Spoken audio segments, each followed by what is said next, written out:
Well, that's what I get for doing something different. Ladies and gentlemen, boys and girls, all fans of Alations, I am Beast, your front row passenger on the Tula train. And remember, we all had optimism from Portland, Oregon to Portland, Maine, and from everywhere in between and globally. Pepper's Farm remembers. It also remembers that oatmeal raisin is the best kind of cookie, let it be known. Anyway, yeah, this was a pretty rough night. Let's think of the positives that happened here this evening. Well, the Flyers won. Yeah, that's good. That's a good thing. It's a team in orange, but not quite the team in orange I'm referring to. Let's see. Positives. Positives that happened this evening. Oh yeah, the Spurs won. Yeah, Spurs. It's good. 5-0. First team in NBA in San Antonio Spurs history to be 5-0. They also beat the Miami Heat to do it. Okay, that doesn't really help either when it comes to a Miami team. Yes, the Dolphins. Positives, positives. Well, we doubled the Ravens in yards in the first half. That was good.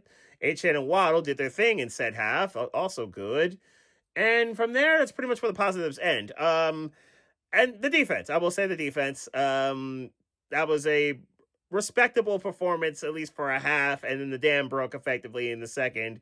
But Baltimore basically broke everyone's spirits with that first drive out the half. And yikes. It was a brutal half to watch as we were basically bullied by the Ravens for 30 minutes after Miami played a spirited first half.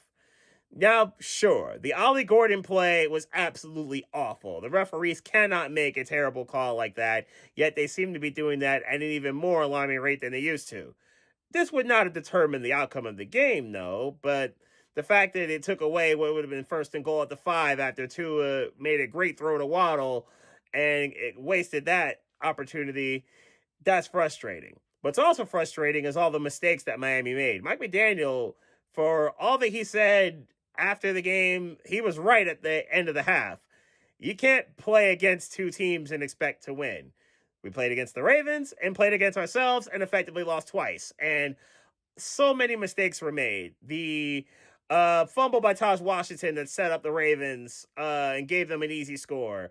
The inability to cover their tight ends at all three of them scored, and that was a miserable situation. The touchdown to Bateman was also a blown assignment. It was a horrible look. The blown timeouts, the missed kick by Riley Patterson, though I'm not as mad at him. The false start by Larry Borum before said missed kick by Patterson. That's absolutely brutal. It was just a disastrous evening on a long list, unfortunately, of disastrous primetime evenings that this team in this era seem to have, which is why I keep saying the Rossenheimer version of Stephen Ross has to show up, and has to show up with guns ablazing, if you will. Tuesday, obviously, being the deadline. Moves are going to have to be made.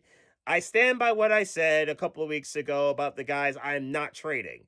I'm not trading Waddle. I'm not trading Achane. I'm not trading Patrick Paul or Chop Robinson. I'm not trading Malik Washington, despite his fumble this evening, which took away whatever hope that Miami had left, though the game was probably done. And I'm not trading the rookies, obviously. Even though Jonas Alvanea, despite that cool dance he did on Sunday, yikes, this was not a good performance tonight. Not that anyone on the O-line, for the most part, except for maybe Paul and Brewer, although they always do well, did that much spectacularly well. I think that moving him to right guard would help, but they don't seem keen on doing that for some reason. I don't get why that's the case. Also, Tua, my guy, you gotta relax with some of these comments. Throwing the fans under the bus is not a great look. Basically saying that the Ravens taking over the stadium, the Ravens fans being loud enough to disrupt Tua with the play calling at some points. Horrible look. And it's a shoes on the other foot type of look, considering we've done this in other stadiums.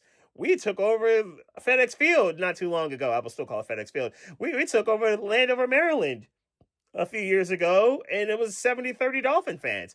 We've been there before in the opposite way. It happens when we're bad. It happens when other teams are bad. You got to roll with that.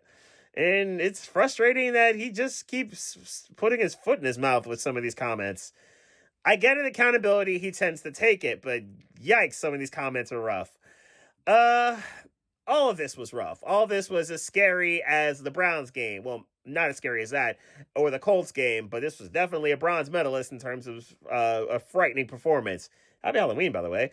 As for who's going to play against Buffalo next week, we'll see, I guess. And we'll see how many draft picks Miami can acquire at the deadline. There's going to be some takers. Jalen Phillips, I think, is probably going to get the most attention. He actually got a sack for once. I just wish he got one earlier in the particular game. It would have really helped turn the tide in said game.